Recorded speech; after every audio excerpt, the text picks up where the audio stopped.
I very much believe you should either be in fundraising mode or not. Always saying the highest price is almost certainly going to be a mistake. When an investor asks, how much are you raising? More often than not, they're actually asking, how much do you think you're worth? Let's start the negotiation on valuation right now, because 20% is what they want. If you say, we're worth, we're raising 10 million, they just take 10 million divided by 0.2, and then that's what they think that you think your valuation is. Ready to go?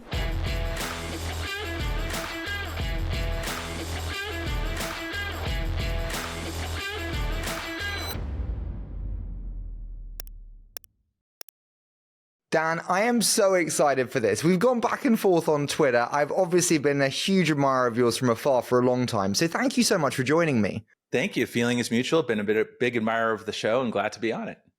Now, I think great entrepreneurs are shaped by their early years. And so I'd just love to go back. When you think about how your parents or how your teachers would have described the 10-year-old Dan, what do you think they would have said? They would have been very astute to notice that I was very into computers. So from a very early age, we always had a computer around. And I owe my mom's boss, she was working as a secretary at Stanford, and her boss was Professor Hector Garcia Molina. And he had this amazing generosity where every time he would buy himself a new computer for home, he'd always have my mom buy the same one for herself. And then me and my twin brother actually got to play with it a lot. So we'd always have the latest and greatest thing at home because of his generosity. And that, I think, propelled me to what I'm doing today, because I'm into computers, which is something I've been doing ever since I was 10 and even maybe younger. I love that. What a great guy. What an awesome influence. Along the way, we have many great yeses and many hard no's in life. And I find that they shape us, the highs and the lows. When you think about a great yes that you think really shaped you, and also a really shit no, what comes to mind for each before we dive in? Yes, was about 8 years ago when my now wife said yes to getting married. Any other yes I've gotten from venture capitalists or employees are kind of pales in comparison to that big yes, so I can't really compare. And the no's, there's one pattern of no's I've gotten that now my team knows is the most motivating no I get, which is the version of a no that starts with, no, that's not possible. And I'm a big believer in technology's ability to do things that were thought of as impossible before. And so I think since probably very young, because I know this has been going on now for at least a decade, I'm very motivated when somebody has a cynical or pessimistic view on what technology can do.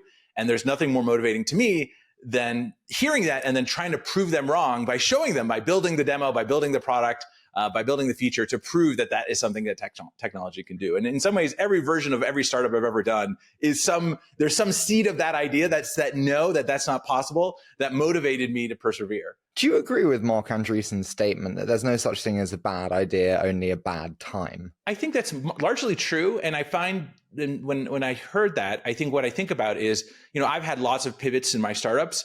Everything I pivoted away from almost always could have worked. It's not so much that it's the unequivocal, at least in my mind, maybe this is my delusional, optimistic founder mind.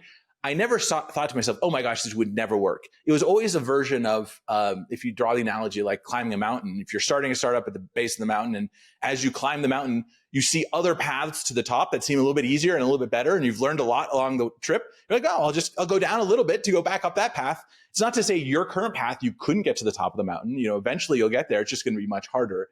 So in that sense, I think it also goes to this idea that, ideas are cheap. It's all about execution. So I do think almost any idea can work with enough perseverance. Rarely, very rarely is it just fundamentally broken as an idea. So that's, I guess, yeah, in some ways, I definitely agree. I told you beforehand, we kind of just go off on tangents, but I am fascinated. We had Daniel Dines, the founder of UiPath, on the show. It was 10 years to 500K in ARR for him. Not exactly hyper-growth scaling. You've scaled now and you've pivoted many times, as you mentioned. If I'm a founder coming to you asking your advice, Dan, on do I pivot or do I stick? What's the advice that you most often give founders, knowing all you do? The best advice I give is advice I've gotten. So there's two things I've heard on this topic.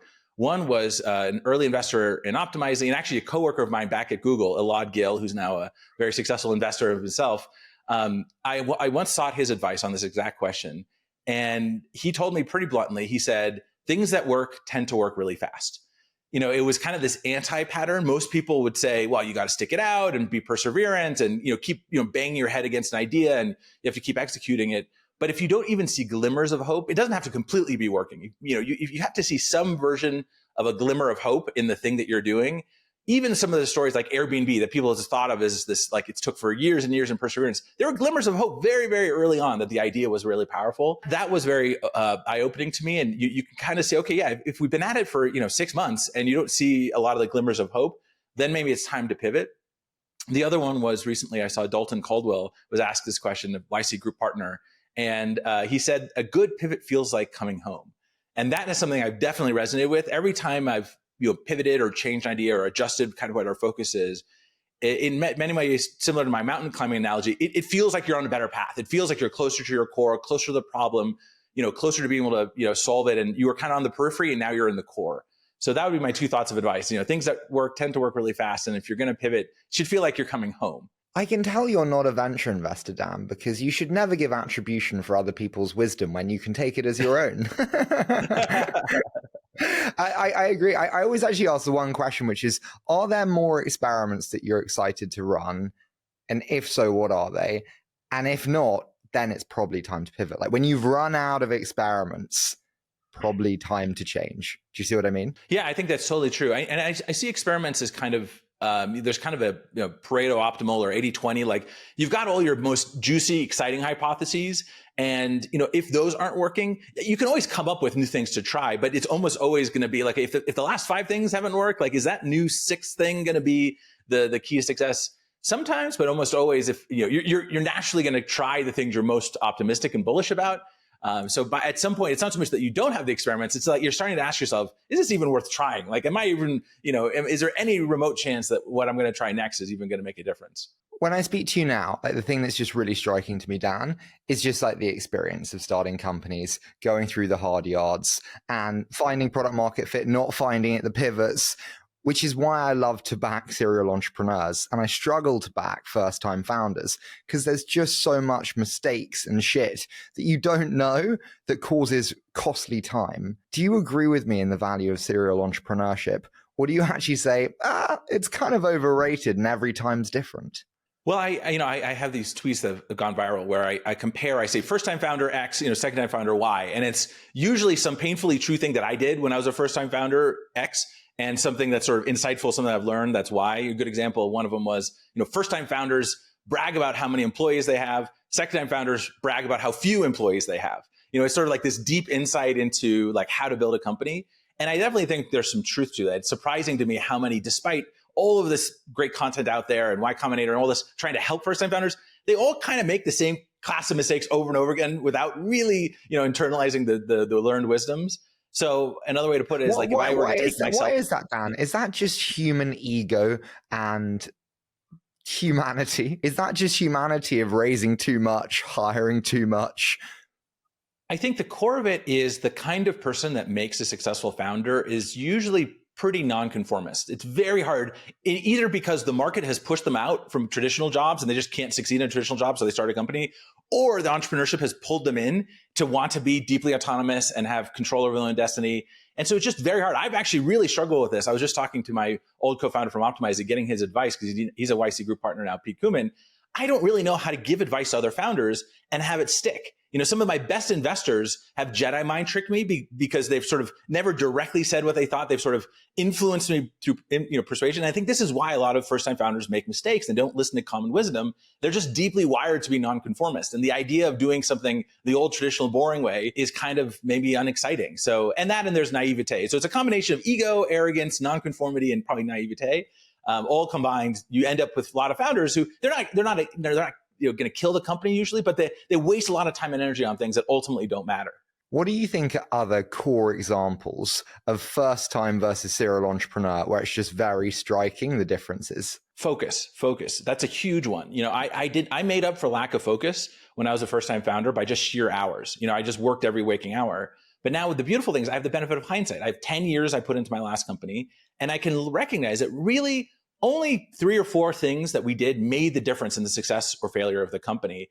At the time, I was doing thousands of things, and I thought all of them were important. But in the moment, you can't tell. You don't know what is the key things that help and are going to meaningfully change the outcome versus the things that are just work that feels like it's important.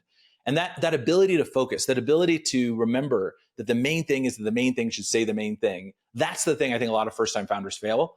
For me, I also had the constraint of having kids, which also forced me that the second time as a founder to really focus on the things that matter, because I don't have nearly as much time as I once did as a first-time founder. So that's a skill I think a lot of first-time founders can really improve. Okay, the main thing being the main thing, and the importance of those 2 to 3 things. But Dan, I did my homework pre this show. I spoke to so many of your teammates, and they said one of the things that makes you so special is your ability to get very in the weeds, to really be at ground level and know exactly what is going on in each part of the business. How do you think about the hire great people and let them do their work and know those 2 to 3 things that you should focus on versus being everywhere for everyone? I've really made a lot of mistakes in my past around hiring and abdicating responsibility to them. I think it was the Ramp founder recently on a show of yours who talked about this. So you can't abdicate your responsibility to the people you hire. You have to be involved enough to really hold them accountable, to understand the details, to probe, to push. And that's something I certainly failed at in many cases my first time around, where I hired people who are really great. I mean, that's partly why I hired them. They did 15 years of the job that I'd hired them to do. And so how could I, this like 20-something founder who's never been the head of go-to-market at a huge multi-billion-dollar public company, give them advice or hold them accountable? And so that's something I really struggled with the first time. I just didn't even know that was my job. I just sort of thought, get out of the way, be the kind of founder that, gives them ownership, autonomy. And what I really learned is that at the end of the day, you as the founder and CEO of the company, you hold the bag. Like they're going to be there. Many of the people who join your company, even if they're great executives, they're just on for a little bit of the ride. I've had several times at Optimizely where they'll join, they make their decisions, and then they end up leaving. We either part ways amicably or not. And then I'm left holding the bag. And I'm like, boy, if I'm going to be left holding the bag at the end of this, I better be bought in on the things we do. And some of the biggest mistakes we made are when I sort of abdicated my responsibility there. So today I try to really be involved where I feel like it has the biggest impact. I'm not all up in everyone's business. I'm up in the business that I think is the highest impact to the company. And that amount of accountability and focus, I think, helps set the example for everyone else, the other managers at a company, knowing that it's their job to be enough in the details that they can hold people accountable. But it's a balance. You never know. And I try to pick the things that I think are highest impact, but only with hindsight will you know for sure that those are the highest impact things. Before we move on to kind of lessons from Optimizely, which you kind of touched on, I do just have to ask, so if you're an investor today, would you have more of a leaning towards backing serial entrepreneurs over first-time founders? Yes, I would. Yeah. Oh, absolutely. Yeah. Because the other part about the nice thing about second-time founders is by the time they decide to be a second-time founder, like you kind of already de-risk one of the main things, which is perseverance. Like, I would much rather invest in somebody who's like 100% going to stick with it and try to make it work, and maybe 80% is smart than the other way around. Because there's a lot of people who are smart but end up giving up because it gets hard, and it always gets hard. So when they're second-time found, they're willing to sort of put themselves through that punishment again. That alone is kind of a strong signal to me. And you've learned a lot. I've learned a lot. I'm much better because of the first company I had. I also think clock speed is so important in going from 0 to 1. And as part of clock speed, that is assembling the best team to take you from 0 to 1. And as a serial entrepreneur, your network is so much better, more refined than a first-time founder who's hiring friends and kind of anyone who can join at that stage. Absolutely. Yeah. The caliber person that I can hire today is far, far better than the person I could have hired, when I started Optimizely. So I do think that's a huge factor as well. You can hire much better and certainly if your first company did well, you sold it. That also, I think, helps a lot when, an employee thinks, should I join this person? Well, they've done one good thing. Maybe they'll do another. On the flip side, though, just help me out on this. I never like it when a founder's like, if next company, I'd do this.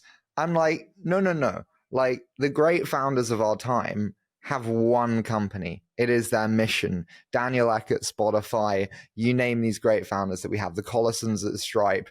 This is the unwavering mission of their life. Is that wrong of me to expect it to be the founder's life mission? I think when you're in the moment and you are the founder and you are the CEO of the company, that should be your mindset. But, you never know where the company goes. If the company doesn't make it or doesn't become the next, there's like 10 companies that you described that are going to be huge multi-billion-dollar public companies the first time around. Bill Gates, Mark Zuckerberg, so it's a lot more likely than not that the company that they've started will fail. And then the second most likely is it's going to have a medium to okay outcome. And so and then if they decide after that, they want to start a new company, that's a huge pool of people who I think, they shouldn't be knocked on for whatever reason if their company failed. If it failed because of fraud or whatever, then you shouldn't invest in them. But more likely than not, it's some timing to market issues. There's some factors that can explain the failure. And I wouldn't, not invest in them. There's just only, if you could invest in Mark Zuckerberg every time, you should do it. There's just only so many of those out there. And oftentimes you might not even be able to get into that round. So we're going to get on to rounds because I think we have some differences of opinion here, which I'm really looking forward to be fair. I do just have to ask, we mentioned kind of mistakes and lessons. When you, I think like the best thing in podcasts, honestly, is when someone shares mistakes and attaches lessons to them. When you think about Optimize It, you scaled it to 120 million in ARR. I mean, fuck. What are the biggest fuck ups that you made in your leadership that you have not taken with you to optimize, to Limitless? The biggest pattern of failures fall into the camp of my gut says we should do A, somebody else thinks we should do B, we end up doing B and it turned out poorly. There's plenty of times where I said we should do A and it turned out poorly. That wasn't anything I remember. The things that I really just stay up at night, and I'm over it now, but it takes a long time to get over your company. Are things where you're in your bones, in your gut as a founder, you don't feel is the right move or the right focus or the right investment. But by smart people who you've hired, your board, it's not because you're being bamboozled. It's people that you've decided that are going to help influence the path. You go with their gut or you go with their decision and it turns out poorly. Many, many examples of this, from moving to the enterprise too quickly to sort of not recognizing the core of what we had to sort of abandoning the core problem of solving churn. Like there's all of these things that like I time and time again felt in my bones we should do something. And I didn't have even the words or even the argument sort of, I like to think I'm deeply analytical and data driven, but oftentimes it's just my intuition. And because I couldn't verbalize my intuition, I couldn't even feel like I should defend the path we should be on. I didn't do the job of the CEO to be decisive. And I think those were the biggest lessons I learned. The biggest mistakes I made were not following my gut.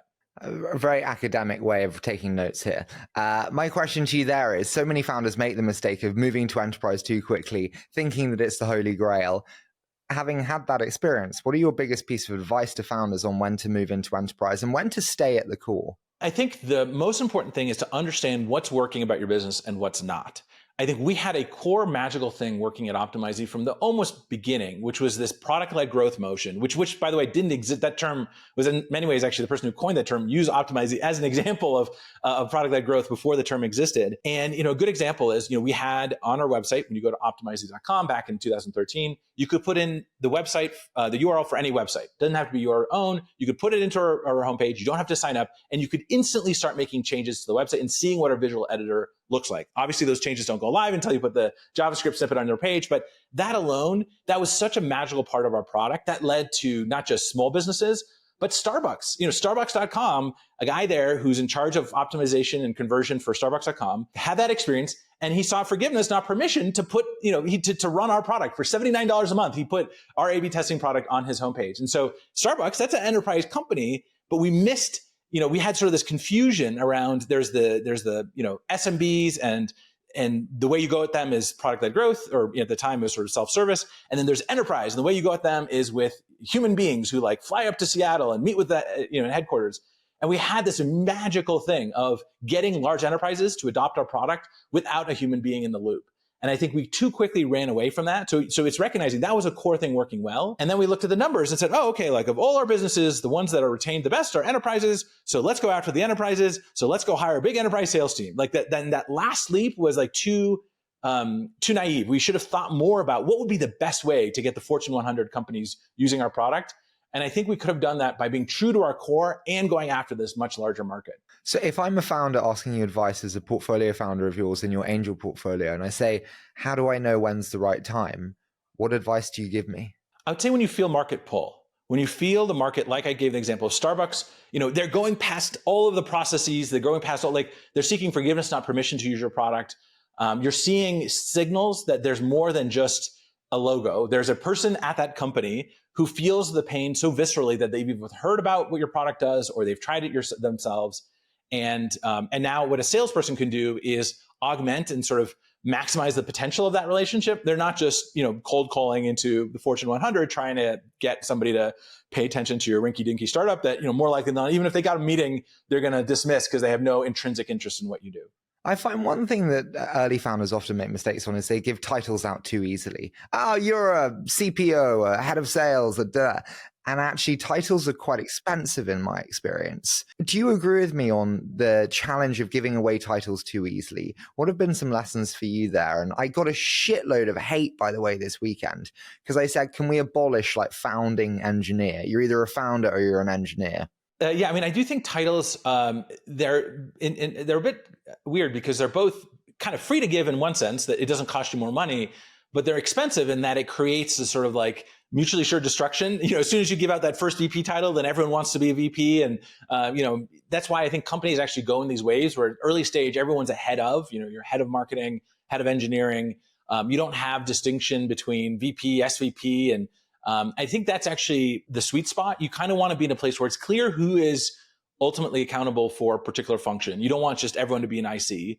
So that's why I kind of like this, head of, because it makes it clear, but it also doesn't box you out from one day, hiring an executive from the outside and bringing them in and making them, something that maybe they're more accustomed to. And then the one thing on titles that I do think is important to recognize, that at least in some circles, in particular the Bay Area, anything with the word found in it, founding, founder, co-founder, has a certain weight that is hard to ignore. Like you're kind of, so I don't think you should be dismissive of that concept. And to be a founding engineer is so much more meaningful to somebody, both in terms of their, if for example, if 80% of your friends are founders of companies and you are just a software engineer, but you started your first employee, like that just psychologically, I think makes it hard. You constantly have this pull. Should I just go? And many of your found friends, by the way, who are co-founders, like these people are founders. Like I could do this.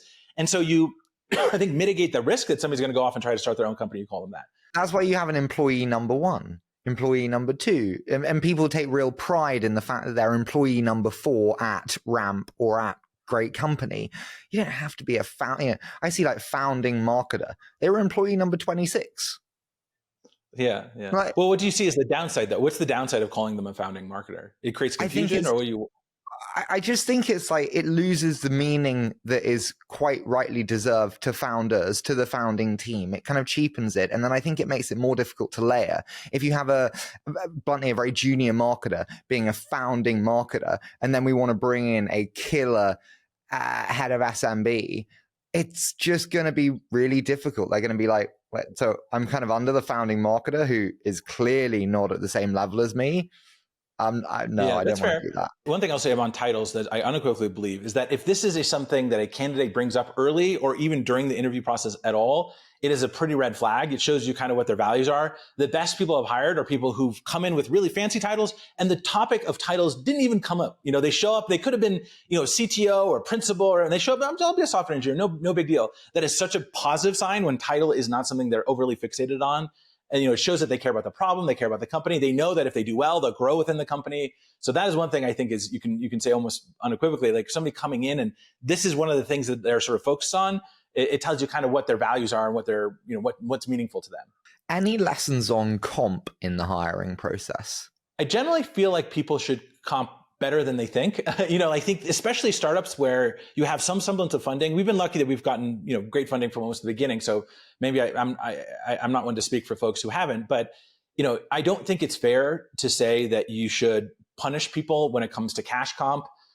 If they join a startup, obviously you can't match what some of the highest companies, OpenAI is paying millions of dollars and Google and Microsoft, you can't match that, but you can still pay, 75th percentile in terms of cash. And it shouldn't be a huge lifestyle change just because they're joining a startup. I think that's 10 years ago, that was this idea that you're exchanging, risk for reward and you should like punish people when it comes to salary. I feel like if somebody who's great has a choice between working at 2 startups and one startup gives them a lot of equity and little cash and a lot of equity and a lot of cash, they're going to take the latter. And you want to hire great people, not hire people who are willing to accept, the marginal efficient salary that you can offer them. So that's my philosophy. I also compensate pretty internally fairly. Like I operate on the model. If everyone knew what everyone else made, they're like, okay, that generally makes sense. So, for example, we hired somebody, a great software engineer. We thought, wow, actually the market is showing that this person should be 30K more than the other folks on the team. And so not only did we hire her at that price, but we also raised everyone else's salaries to match because we didn't feel like it was appropriate to sort of punish somebody just because they came in earlier, even though somebody else later, the market showed should be paid higher. Okay, it's really challenging in one pivotal moment when secondaries become available now more so than ever for early team members. And obviously, it's important that people get the right to do it in a lot of cases. Any lessons on how to do that the right way, how to not lose motivation, incentive when suddenly people have got $5 million from their early stock? I have a pretty nonconformist view on secondary, and I think this is going to get me some trouble because most of my investors feel the exact opposite, which is I think that you should let early employees who have vested their stock sell their stock at any point. You shouldn't feel like the vested stock is yours. If they've vested that stock, and if they're working at your company, that should be almost as close to compensation, as psychologically as cash is. If there is a willing buyer, obviously, you want to make sure you don't cause a distraction and your employees are going out trying to find buyers. But for us, for example, in our Series A, we're way oversubscribed. We actually we raised our Series A over a year ago, and we haven't even started spending it. So we had far more investors who wanted to invest than we had, capital to sell them. And so I gave our employees a chance to sell up to 25% of their vested stock. No judgment, no, it wasn't frowned upon. And in my theory, and we'll see if this proves out true or not, my theory is that is more retentive, not less retentive. To give people the opportunity to view their stock as more liquid, I think, it's kind of what most investors will tell you. Most investors say, give them golden handcuffs, force them to stick with you. But I think that, again, that's kind of an antiquated notion, assuming that there isn't market liquidity and then they can't go elsewhere. So I'd rather be thought of as the startup that lets people sell their vested stock and give them more stock as they continue to do well, than sort of treat stock as this sort of lockup that you can't sell. So I like that idea, but I was chatting to a founder friend of mine who was in this position. He was like, the challenge is it creates a tale of two cities, which is the new employees who have unvested and the older who have vested. And suddenly there's like the rich people in the team who've got not rich, but have sold and have more liquid cash, and those who are coming in with less liquid cash. And it kind of creates this old versus new vibe. Do you worry about that? And not as much. I mean, that is a possibility. We don't have that now. We also tend to hire more senior people. Like, we don't hire people straight out of college. We hire people with experience. So we're not hiring people who are super early in their sort of wealth accumulation. Not everyone has done well, but and so in general, I don't feel that vibe. And by the way, we also, it's not just at, company primaries. If there are secondary buyers, and there have been, who've come in between rounds, we also give the opportunity to employees to sell then. So if you're able to, which is, again, maybe not always true, if you're able to offer liquidity and you have a willing buyer, doing that, every 6 months or something, I think is a healthy thing. It relieves the pressure for some people, especially people living in the Bay Area. Now they can go buy that house, put down a down payment, do the things that otherwise would have been limiting them and holding them back. And there's something about that ability to provide that liquidity, that makes, if you're able to be the difference between them being able to buy a house or not, I think that engenders a certain amount of retentive power that is very hard to do any other way. So I think it's worth it. Why don't you hire people out of college? I used to do that. I do think for the most part today, the best team is a small team that is tightly aligned, highly, focused. And typically, if you think about a team as every person is an opportunity cost, and you've got n squared connections between people, if given a spot, you could hire somebody straight out of college for less money, or somebody who is has 5 or 10 years of experience. I would rather spend more to hire the more experienced person and keep the team smaller than sort of bloat the team by just filling butts and seats. With 20 people today, I feel like we're having a greater impact and ship faster than we ever could with 120 people and software engineers at Optimizely. So that's working, and I just don't want to mess it up by hiring a bunch of junior people who kind of, there's this old saying, the best way to slow down a project is to add a person to it. So I don't want to do that. I don't want to hire a bunch of junior people and help train them and have that at the cost of our velocity, which right now is very high. Listen, I totally agree, and I get you on the impact of small teams. It was actually Arthur at Mistral who said about how they have 10 teams of 5, and how they try and continuously keep incredible operational velocity in each pod. And it was his lesson from Google that they didn't do that.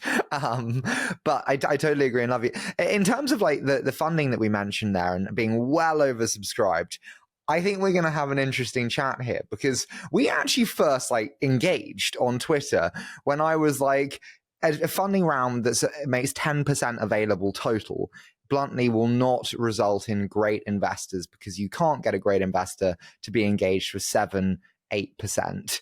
And you disagreed with me on Twitter. very politely. Why did you disagree, and what experience led to that?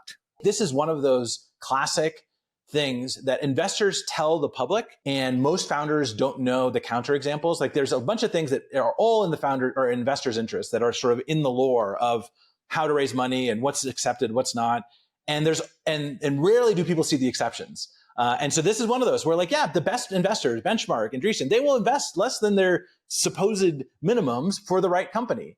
And you can't call your shots if you're not doing well. But if you're doing well, you shouldn't assume that just because you've seen that somewhere for the average company, that those constraints should necessarily apply to you. And I think minimums is a perfect example of that. Even if you talk to LPs of great funds, and they've promised these LPs a certain set of investment theses and portfolios. But if you talk to the LPs and said, hey, LP in big successful venture fund, would you like that fund to either yes invest or no invest in some of the best companies, let's say the best likely company of the year?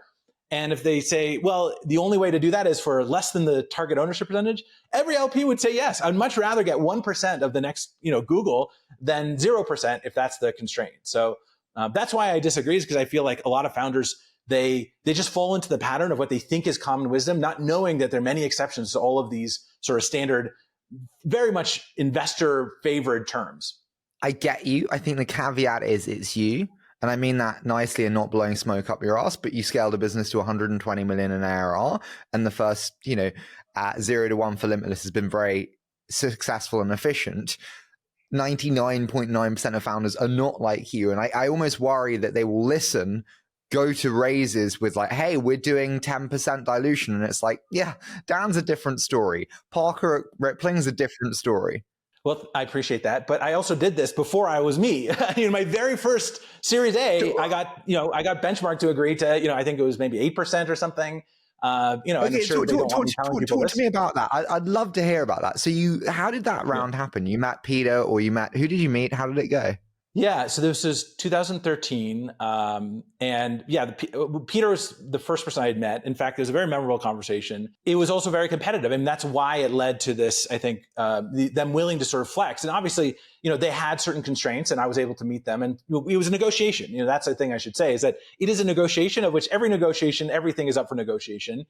And in exchange for less ownership percentage, they also got a lower valuation, and so I do think that is something to consider. Like that's maybe if I zoom out and just generally around fundraising, I think some of the most common mistakes founders make is they're not empathizing with the investor. They don't understand the world from the investor's point of view. They'll take like a clip of me on your show and say, oh, Dan says get less than 10%.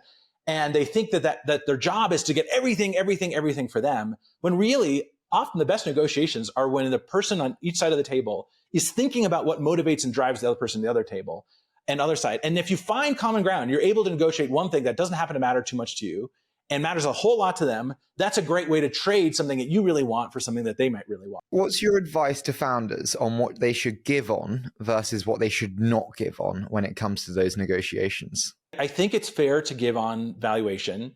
I think you have to recognize that the person who's investing, many times, depending on where they are in their career, they're putting a lot of reputational bet on you.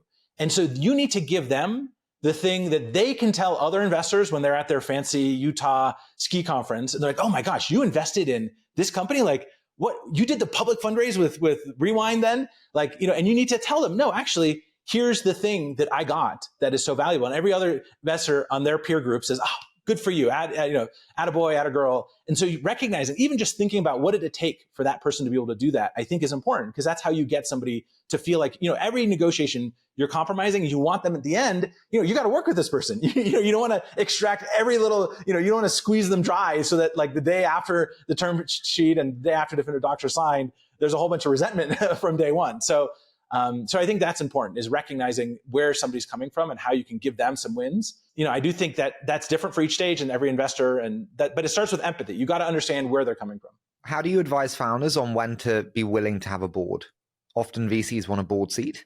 I've been lucky not to have a board for Limitless.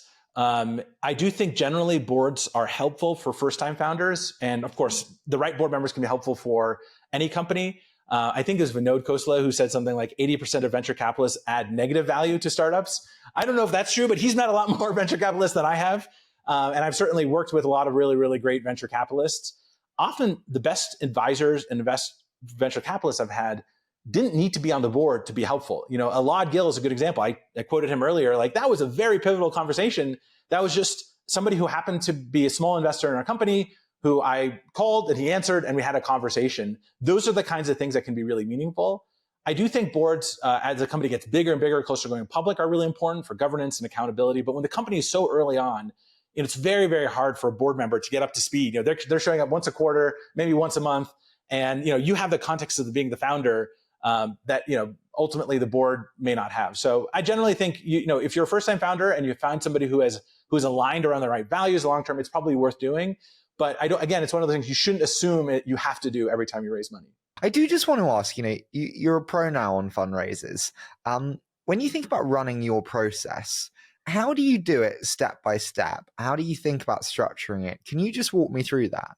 Yeah, it's actually interesting. Like, each fundraise I've done, I think, I've raised probably 280 million in my career over 2 companies.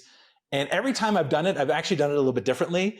It kind of goes to, it's also very much my process for honing my pitch, which is, like a stand-up comedian goes to these rinky-dinky bars on a Wednesday afternoon or whatever to learn what works and to stick with what works. And so for me, each time I've raised money, I've actually done it a little bit differently. A year ago, the most recent time, what I did very differently and worked really well was I broke this sort of conventional wisdom that you should do a fundraise in private and just, go down and meet the 5 investors everyone says you should go talk to and hope they say yes. Instead, so let me just draw an analogy why that's so ridiculous, how like 90%, 95% of companies raise money. When you add an investor to your company, especially if they're a board member, that's like getting married to them. It's actually harder because you can't really get divorced. It's getting married without the possibility of divorce. And if you want to be at your company for 5 or 10 or 20 years, that's a really, really big decision. Now imagine if if you wanted to marry somebody for love, and the only way you could find the person you wanted to marry was you had to drive down this one street in Menlo Park called Sand Hill Road. You had to go down 5 beautiful offices and pick one of those 5 people. If that was the only method by which you had to decide who you'd marry, you would think that's ridiculous. And now you have the possibility with social media to do the opposite, to do what Tinder or any great dating app lets you do, which is cast a wide net and see who's a good fit for you. And that's what we did with our last fundraise, which is we cast a wide net. It started off not really actually as a goal of fundraising. It was really try to build trust with customers around our business and showing them we're going concern. And the byproduct is, we put our deck out. You can see it's about 7 minutes. It kind of went viral. It had a couple million views and thousands of offers to invest. We ended up getting many offers at a huge distribution of valuations. And we ended up with a partner who, we could have perhaps found down Sand Hill Road. There were actually an office there. But ultimately, I felt like that was the best path. Who did you choose? We chose NEA, which has been a great partner. NEA has the thing I loved about NEA, still love, is they have a very long-term orientation. They're often buyers at the IPO. They're not sellers. So that was the thing that drew me to them. And there's so many things in there, both acts and words, that really reinforce this, especially as I talked to references and other founders that they took money from. Should you always take the highest price, Dan?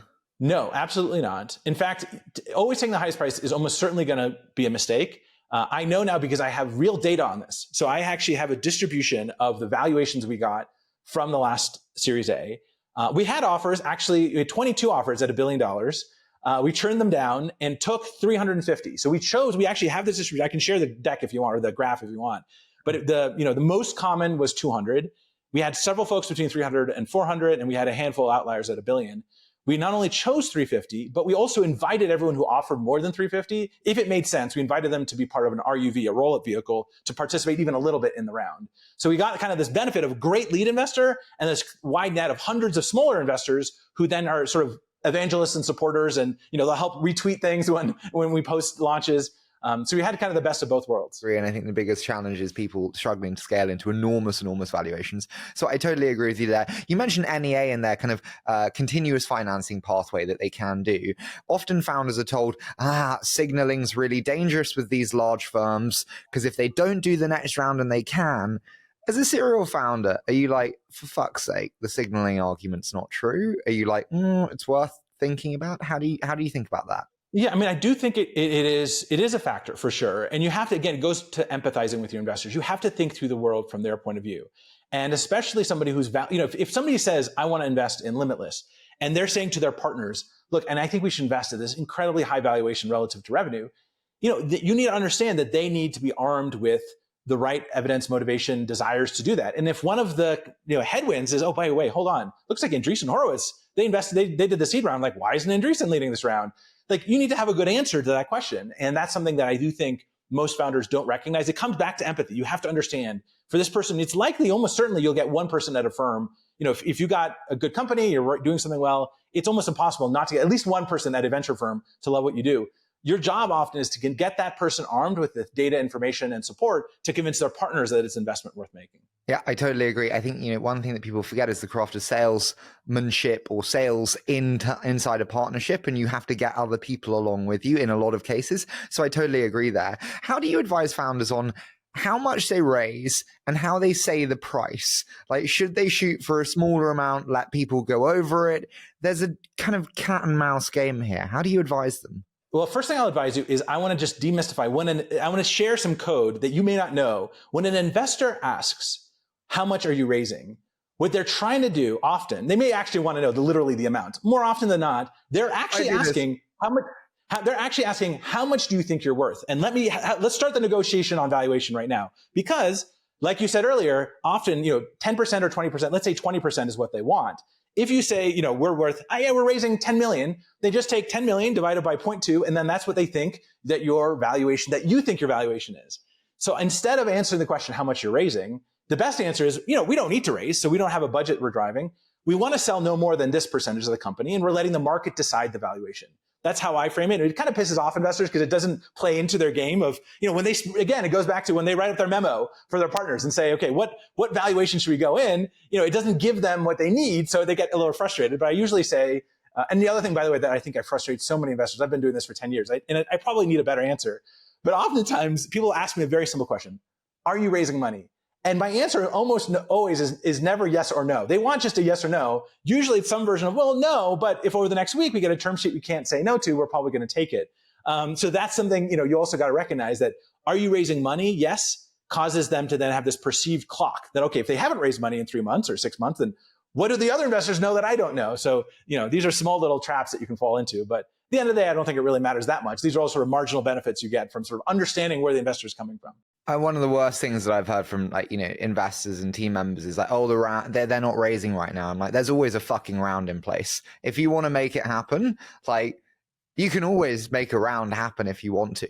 How do you think about actually a really challenging thing when you've got one term sheet and then you're kind of waiting for others, but they're pressuring you to get an answer, but you do want to wait and see what the others say? How do you manage this timing process on term sheets? So this is actually something you can think about and be proactive about upfront. So I'll give you an example. Last year, when we did this fundraise, we did this kind of in public. We put the deck out, and then for any of the people we felt were good finalists, we gave them a Calendly link for the first meetings. And those meetings are all 1 week, so no more than 1 week. And that's another benefit of doing this in public is you can do it all in parallel. If you're just taking investor meetings willy-nilly as they come, you get into the exact problem you're describing, which is you might get a term sheet from one investor, but you haven't even started the meetings with another that you actually want to work with.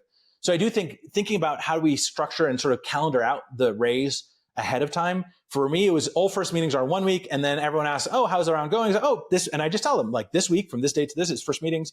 I'm having final partnerships meetings. I have 3 final partnerships meetings next Monday, and then 2 more the following Monday. And then they have transparency. The thing is, they also don't want to miss out. So it's actually a mutual benefit. The investors who haven't given you a term sheet yet, they want to make sure they're not too late to the game. And then you just set expectations with everyone that like that's your calendar, and I'm going to make a decision by X date. Then they work backwards from that. So I think if you don't set those constraints, you end up in exactly the situation you want, which is, by the way, the investor who's giving you that term sheet wants to preempt it. They want to get in early. They want to get a better price. And so they know that if they do it before you're getting information from everyone else, that's going to help them. So you should just work backwards and try to avoid it. Do you not feel that with the transactionalization of the process, you lose the ability to get data on what they're like as a true partner? Do you see what I mean? Like if you're just running I definitely it as see what you mean. I think there's definitely some truth to that, but I also think when an investor, and usually it's some associate, reaches out and says, "Hey, we really love your business. We'd love to catch up." That's them kind of being transactional too. That's their full-time job to get meetings booked for their senior partner. And when you meet with that partner, it's not really building a relationship. It's them evaluating you to be decided, should we preempt their next round? So not to say that you should treat their lack of relationship building and transactional nature with your own, but you can very quickly get up to speed with a lead investor, like I did with NEA, by doing a ton of references. As soon as it's clear that you're going to potentially, get married and take a term sheet, in that moment, you can ask them, give me the contact info of every founder you've funded in the last 5 years. And, even Peter Fenton did that. Peter Fenton, when I asked for references on him, at the time he was this amazing luminary, I asked him for references. He gave me 12 founders and CEOs, their phone number, their email. He didn't even introduce me, just reach out. And I got this great conversation to talk to 12 amazing people. I talked to every single one of his references. And that's how you can really get to know somebody. The sell part, when they meet you during the fundraise, you get a really unique, narrow view of them. You really get to understand a person when you do the references on them afterwards. Should founders always be raising? Mark Suster says about lines, not dots, and building that relationship over time. But then it does take time away from running the core business. Lines, not dots, or... I very much believe you should either be in fundraising mode or not. The one thing I actually really recommend, so before I did this public fundraise, the way I actually practiced and actually got the story in a pitch right was anytime prior to that, some investor would reach out, I would actually send them a Calendly link for my investor week. It was a week somewhere, usually it was like once, I didn't think at the time I was doing it maybe once a quarter. Now I do it once every 2 quarters, where I do back-to-back, usually associate meetings where you hone the pitch over and over again. And when they reach out, I say, hey, super interested, but right now I'm not fundraising. If you're interested, book a time. And so you build up sort of these bookings that then the week comes and then you're investor mode. So you can get out of product mode or customer mode. You're not kind of distracted along the way. And you can really, really hone a pitch. When you have like 30 back-to-back associate investor meetings where you're practicing your pitch and tweaking the deck every single meeting, by the end of that, you have this really, really honed product, like a stand-up comedian, like I said earlier. I totally agree with that in terms of the constant A/B testing and really measuring what works and what doesn't. This is a real grenade in the pen. Should founders engage with the associate level, and how does that vary? Yes. I mean, I'll say yes, but I'll say yes in a way that's probably reinforcing the part of the Twitterverse that think associates don't add much value. I view them as practice. I view them as, if I can get past and oftentimes when I did this, these are associates who didn't even Google me ahead of time. They show up 10 minutes late to a 30-minute meeting. But if by the end of that meeting where they care, they're just mailing it in, they show up, I use those 20 minutes I have with them to really nail it. And I really practice my craft in the same way that Chris Rock will go down to New Jersey, the dive bar and if you can nail your craft there with a 20-minute disengaged associate who doesn't really understand your business, you can really nail it with the people who understand your business. I know others disagree. Some people think, I think Keith Wabaugh said the questions you get from a truly great investor are different from the ones you get from an associate. And there's definitely some truth to that. But I think that by nailing it there, at minimum, your deck is polished, you're answering all the right questions. You've heard a lot of the objections ahead of time. For me, my secret is, and I probably shouldn't give this away, but anytime I get a question there, I almost always either change the deck or I'll add a slide to the appendix. So if I ever get that question again, it's very impressive to somebody, I think, when they ask you, oh, well, what about Apple? How are you going to compete with Apple? And they say, oh, let me pull that up in the appendix. And I have like a beautiful, well-articulated with transitions slide in your appendix. If you can answer their question with a slide, you've already prepared your appendix, you at least show the investor that you're prepared. You're not just winging it. So that's another reason I meet with associates, is to build up my appendix. I so agree with you. And I think the FAQs is a brilliant way to show getting ahead of time on their concerns and actually arming them with the internal material to sell it to their partnership. That's exactly right. Oftentimes, especially I found this too, when you very quickly can tell if the person you're meeting with, they have an inclination they want to invest almost from the beginning. And all of their questions, you'll find out, actually, I think, are often the questions they think their partners or the senior partner at their firm will ask them. So they just want free, give me some ammo so that when my senior partner comes back to me and say, wait, hold on, how is this differentiated in AI? And isn't this commoditized? And how are you going to pick something in the app layer? You have all of the things ready to go. You're sort of like, you've done their job, you've kind of done their homework for them. And that's when you're in a good mood. When you're in a investor meeting and you can kind of get this vibe that they're asking the questions, not because of their interest, but because they're about to go sell their partners, that's a good sign. I'm not being a dick, but I guess I am being a dick. But I guess at this stage, are you not like, I don't really want to work with someone who's got to go up and sell it to someone else? Like Fenton does not have to sell a deal really. I mean, like he will present it in the way that Optimizely is and people will see the brilliance, but he's not like selling in the way that we talk about there. Yeah, my thing on this has actually changed quite a bit. I think the best investor you can have for your company is somebody who's on the rising arc of their career. You want a Peter Fenton when he's 35, not 45. You want not to be ageist, but you want somebody before they've had their first IPO. And you want them to be the person who's going to have that. You're betting on them just as much as they're betting on you. Because what happens when somebody's had a lot of success, and no knock on the people, I've got to work with amazing investors who had a ton of success, like Peter Fenton and Mark Andreessen, like they've had a lot of success. Like for you to truly be the difference in their career or not is pretty unlikely. And so you want somebody where they just, in their bones and in their pocketbook, you are the difference between them reaching the pinnacle of their career. And so that's, the same way that you'd rather get, an NBA player, who's in the prime, not somebody who's on their way out of their career. And they've done great things, but I think you get the best out of somebody when they're aligned around trying to build something with you, not because they're just a fancy logo on their, many logos of public companies they've taken. How do investors differ pre-success on the arc versus post-success when they're legends? The thing I noticed is, well, there's some investors who just out of competitiveness, I think more than anything, are going to be helpful no matter what. They just can't not be helpful because they just feel like it's kind of in their DNA. It's like kind of but they're not doing it actually rationally. Like if they were rational, they would probably spend more of their time on the other parts of their portfolio where they could have a bigger, IRR impact to their fund. And so there's a certain set of investors in that camp. There's others who, I'll be honest, at some point it was clear that Optimizely was going to be okay. We sold for, a nice outcome, but it wasn't a multi-billion-dollar public company. And I could tell some of the other investors were like, okay, I'll do the, minimum necessary. I'll show up to the board meetings. I'll do the work I need to, but I'm not going to bend over backwards to help recruit you the best head of engineering I can possibly find. So that just happens. You have to know that too. For a period of time, you'll be the darling. You'll always have if you raise money for a period of time, even after you raise money, you'll have this darling effect. But then quickly, as if they're being highly rational economic investors, they're going to allocate their time proportionally to where they can have the biggest impact. So, the way I sort of, it hurt a little bit in the moment when I sort of recognized that. But you also got to understand, like, it's a business. They're investors. That's rational. You're the founder. Your job is to make the company successful. You can't outsource. The one thing that really kills me is when I see a founder playing the victim here and say, well, my investors didn't help me enough. Like, that's not their job. Their job is to give you money and hopefully do no harm. If you got some help along the way, great. But like your job as a founder is to make it succeed. And so playing the victim and assuming your investor is the reason you're going to succeed or not, I think is you're lying to yourself and lying to your investors. I totally agree with you. Can I ask, you've had some of the best brands, Benchmark, your Andreessens of the world. To what extent does venture brand being behind you make a large difference to company trajectory or not? I think it helps. It's not the difference maker. I think it helps with recruiting. I think that's probably the biggest benefit. Great talent can work anywhere. And if they had the choice between a company that's got, great marquee investors who've done their homework, that de-risks the founder to them, that de-risks the company. So I think that's probably the most tangible benefit. It maybe marginally helps with customers. I don't think so.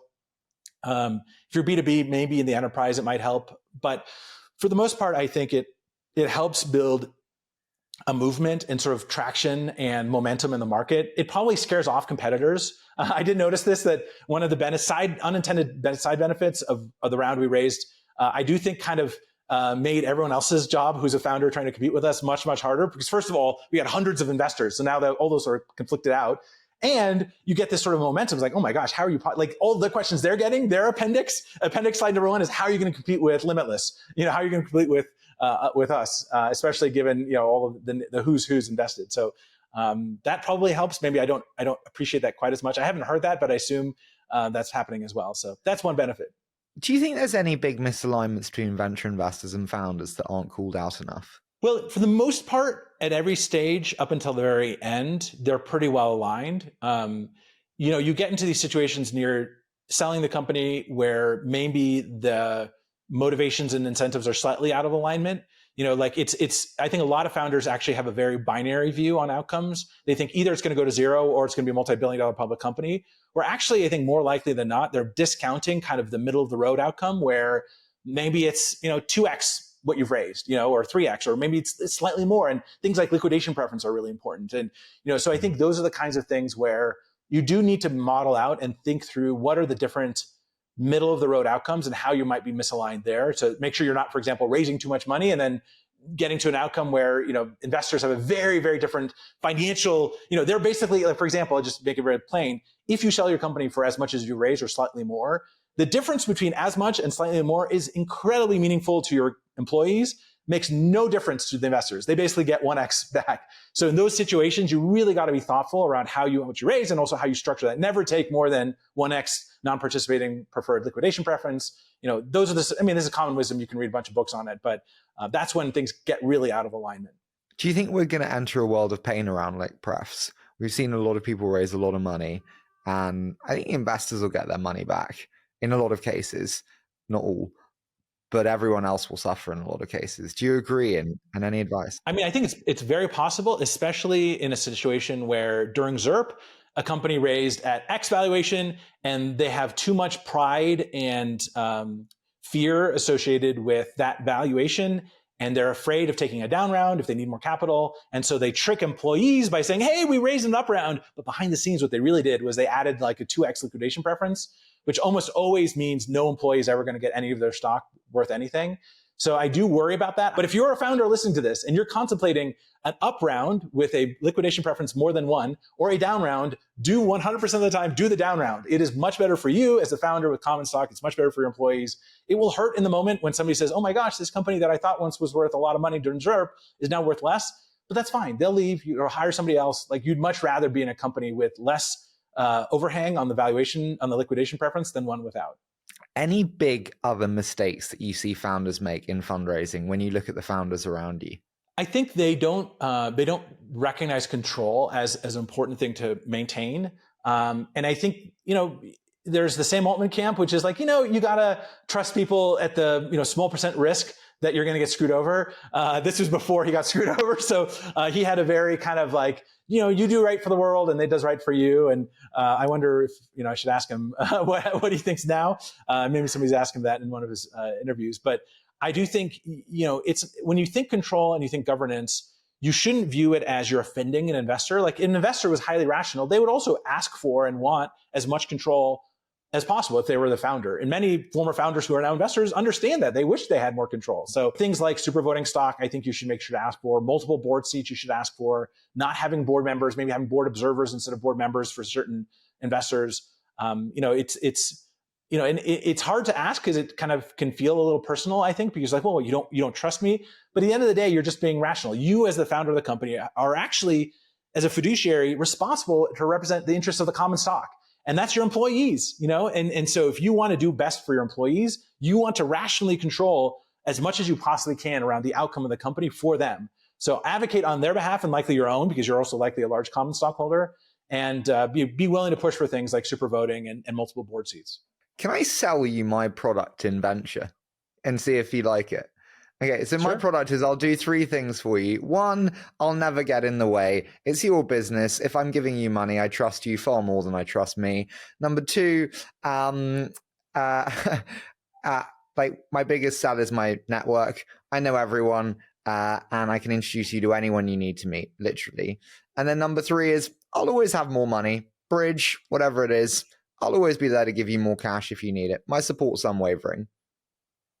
Other than that, that's it's a good product. Yeah, it's a good product. I like it. Yeah, I'll take it. You sold me on number 1. You won't get in the way. You're too kind there. I respond to everyone. You can say, Dan, awesome to see the user growth. Well done. It's 5 seconds. Yeah. I actually do the same. I have a few angel investors. I do the same, mostly because when I don't get those back, sometimes I wonder, do they even get the emails?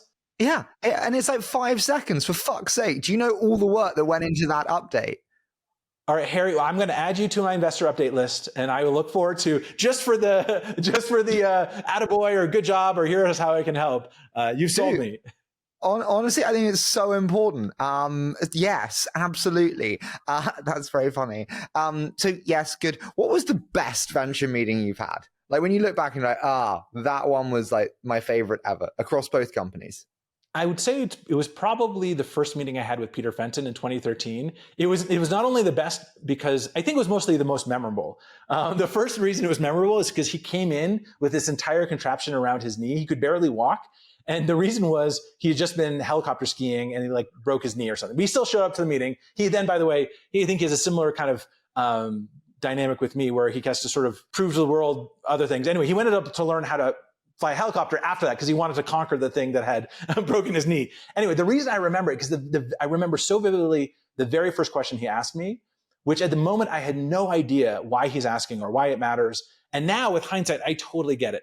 The very first question he asked me was, Dan, what's going to get you excited to be at this business in 5 years? And this was 2013. In 2018, exactly 5 years later, it was exactly when I started to feel trapped, resentful, disengaged, sort of like going through the motions. And he exactly astutely asked and pointed out. And at the time, I probably gave him some answer that I felt was true. But if I had really listened to that question, I think I could have done a much better job of staying in love with the business. Because I think what he'd found basically, and maybe this is just his track record, is the companies he's taken public, they're all founders who have just been perseverant, who can keep it up, who stay in love with the business 5, 10, 20, 30 years into it. And I think I mistook that question as, oh, that was an interesting question.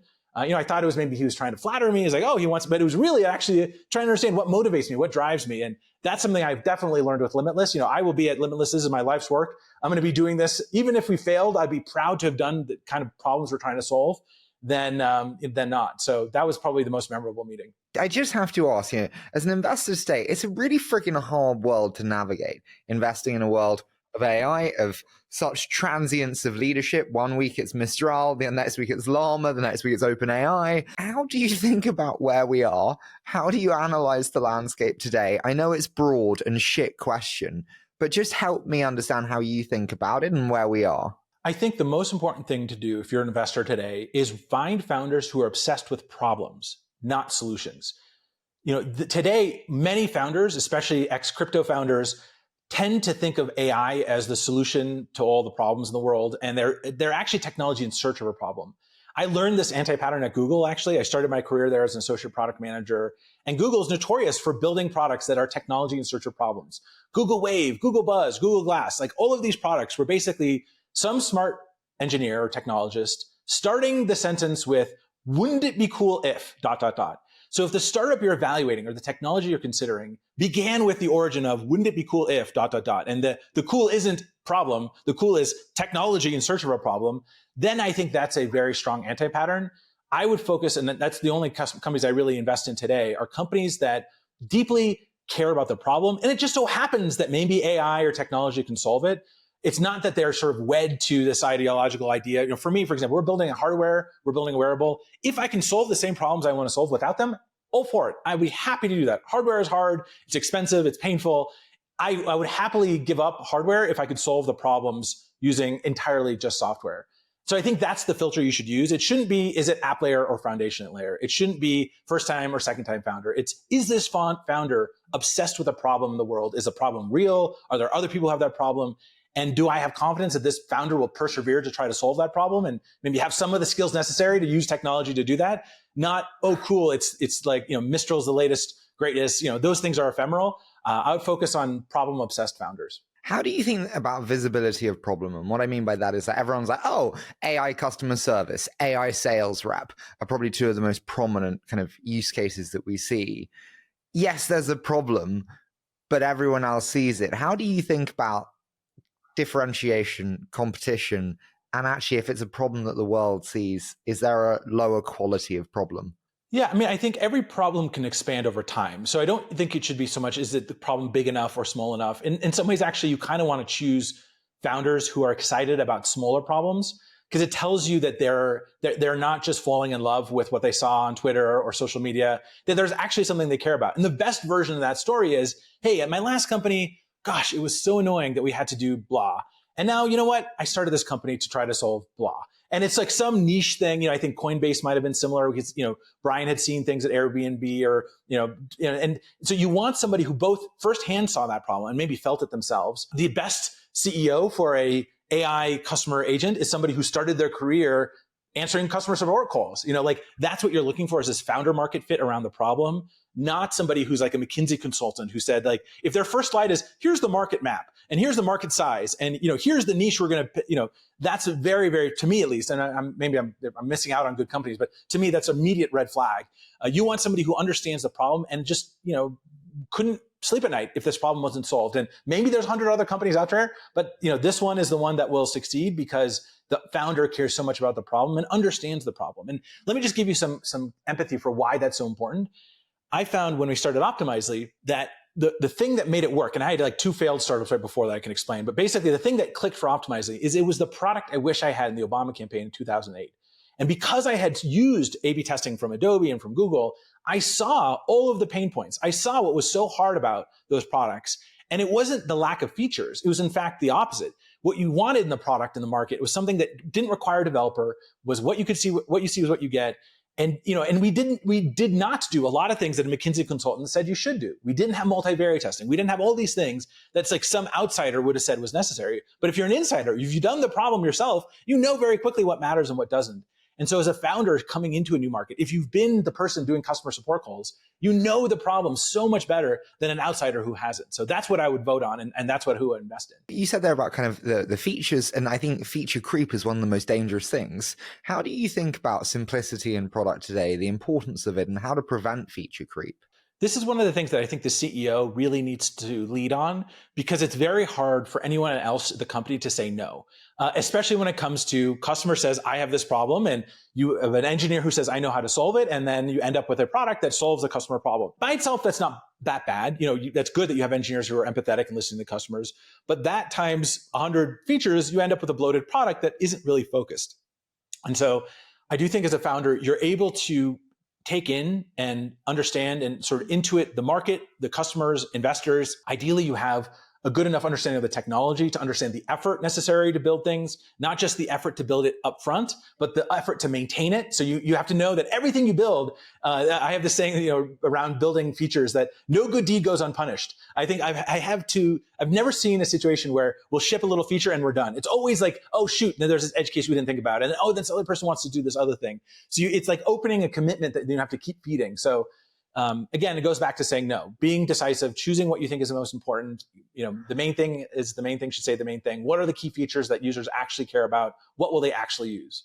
What is the biggest thing that you said no to that you should have said yes to in either company? And did it teach you anything? At Optimizely, we said no to areas that ended up being huge successful companies. Like product analytics is a good example. I tried to buy Amplitude when there were 4 people. In fact, they were about to raise I remember we were sitting at Chipotle in Soma with Spencer. And to this day, I'm so impressed with it. I was offering him insane amounts of money, life-changing for him. It was 4 people, and they took the term sheet from Benchmark instead. That is one where in that moment, I should have just said, okay, we're going to crush them and do product analytics. I think too much of my ego was associated with that. I should have been more Zuck-like and just said, okay, they didn't accept our offer. Let's go just beat with them. We already had the distribution. We had the market. And we could have been Amplitude or more, and Amplitude is now a big public company. Another example is Segment. That's another area where it was adjacent to what we're doing. We tried to acquire them. They were later stage then. They said no. They ended up being successful. So we had these sort of adjacent ideas that were actually really compelling that we saw early enough. And funnily enough, both of those companies, I thought, oh, it's too late. Like Amplitude already's got this huge lead, and so I was too, I guess, down on myself and maybe too ego driven to see it had to be my idea. But I think both of those are things I said no to or got said no to that I should have said yes. You crush launches. Like when I was looking at the launch for Pendant, it was just really well done. Like well done in the way that like Apple would crush a launch. Any big lessons for you on what it took, what it takes to do launches well, having done especially Pendant so well so recently? If I had to give you any advice, it's just focus on the problem. Care enough about the problem that in the way you talk about your product and your launch, the problem is very clear. That's a big mistake I think sometimes founders make, is they do this big fancy launch, and by the end of it, people are scratching their head. What problem is this solving? Like, how does this help my life? So I could talk to you all day, but I am cognizant of time. So we're going to move into a quick fire round. So I say a short statement, you give me your immediate thoughts. Does that sound okay? Sure, yeah. So why not do YC the second time? I probably should have. I kind of regret not doing it. I think I was maybe too much pride and ego that I didn't need it. But YC has a lot of gifts that keep on giving, even if you're a second-time founder, like work at a startup, like office hours.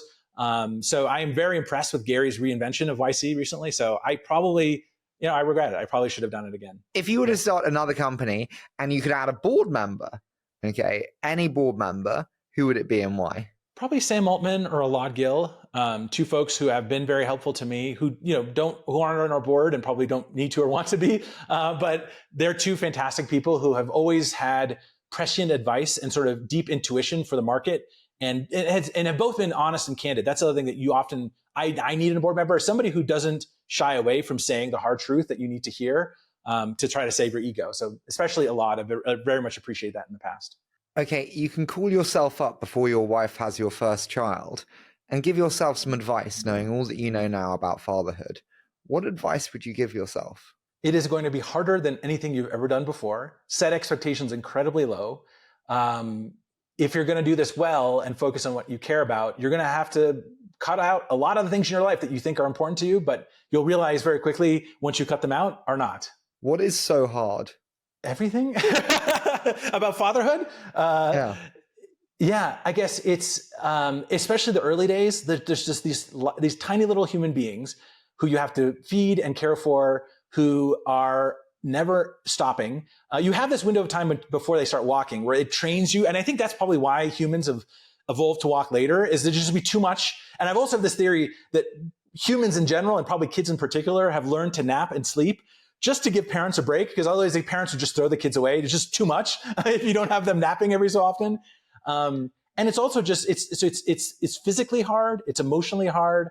And then combine that with a startup, which is mentally hard. By the end of the day, you're just drained, and I'll be honest, I've cut out basically most of I don't spend much time with friends. I have basically no hobbies. I'm reminded of this Rick Rubin quote where he's like, I have no technical skills. It's like that, but for my life, all I do is spend time with my kids, my wife, and work. And I'm happier than I've ever been in my life. So it makes you create a level of focus that, and of course it's different with one kid versus three. 3 kids it's just a lot. So that's what makes it hard. I think now in hindsight, 1 was not so hard. 3 is about 3 kids too hard. Would you have a 4th? Well, I'm not ruling that out. I certainly think now is not the time, given all the other things on my plate. And I'm just loving and enjoying when kids are at this age, I didn't appreciate how nice it is that they just want, the most valuable thing to them, the thing they love more than anything, is just spending time with you. And that is just so special to have a 5-year-old who all they want to do is just run around the house with you, which I was doing yesterday, or, letting ladybugs go, or, planting things. And that's such a special time. So, and with another 4th too, you then have to split your time a little bit more. So I think we're very happy with how things are, and it's only getting better. Someone once told me, really appreciate every time your child runs up to you when you come home, because there will never be a last day where they say, this will be the last time. For sure. No, I definitely value and appreciate that. And it also creates a certain level of focus in my life that I didn't have before. I have a purpose, a meaning, and in a way that you kind of miss if you don't have, and you don't see. The other thing I love about, this is a very techie answer, but I love watching how they learn and how they grow, and imagining the parallels to AI and AGI, and seeing and understanding intelligence and what it means to be human from first principles, to see a human being learn and observe the world in a world when AI and technology can do the same today, is also incredibly lucky and fascinating. To be able to do both and become an expert at learning both at the same time has been really fun. What worries you most, and what are you most optimistic about in the world that they're going to grow up in 20 years? What worries me most about the world they grow up in, and today, frankly, is doomerism. It is cynics around technology. It's people who who are clinging to a past that cannot and will never exist, and sort of a approach to technology innovation that is cynical. I think there's a time when I started optimizing, 2010, where it was cool to be a founder. Even in San Francisco, it was cool to be a founder. And then I think after the Google bus protests, and it was actually, I think, the movie Social Network that actually propelled a lot of people, and that brought in a lot of sort of entrepreneurs. But you had a period of time where being a technologist was cool, building something was cool, and I think that was good for society, that was good for entrepreneurs, and that's not always true. There's some countries where that's certainly not true today. In the United States, in particular, you see what just happened in Florida, banning lab-grown meat. There's a counter movement against technology and against optimism that I think could be really dangerous. And we could go into the dark ages. We had that's happened at least once in the history of society. And that worries me. Do you not think it's too far down that actually, no matter what the doomerism, AI is out of the box? Good luck stopping the train. Maybe, I don't know. I mean, governments have control. They can do things to you. And all it takes is, 1 or 2 bad policies here and there. I mean, we're not that far off from, regulatory capture around AI models. The unfortunate challenge is the doomers are on the same side as the regulatory capture, and there's a lot of money at stake. So, doomers plus regulatory capture, I could see creating a world in which a lot of AI innovation is stalled. And you add to that in order to do a lot of foundation model AI innovation, you need to spend a lot of money. So, if it were true that it was, as simple as, for example, the internet, where you didn't need a lot of money to start an internet company, you could ride off of the distribution the internet was naturally giving you by having more people joining the internet. You could just, back in 1996, even 2000, you could just put up a website, and if it was any good, it would grow, and if it wasn't, it wouldn't. That's not so true today of AI. You need a lot of capital. You need, hopefully, the government get out of your way.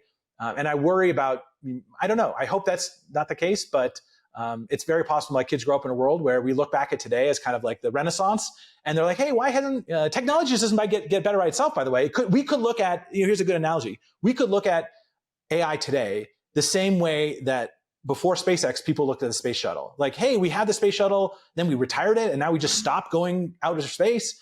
And it wasn't until SpaceX came around and new technology was built and entrepreneurs like Elon Musk push frontiers that things get better. And that could very well be true. Who knows? I hope not. I hope we have 1,000 flowers bloom and a lot of startups, and I hope a lot of new innovation. But people like to cling to their pearls.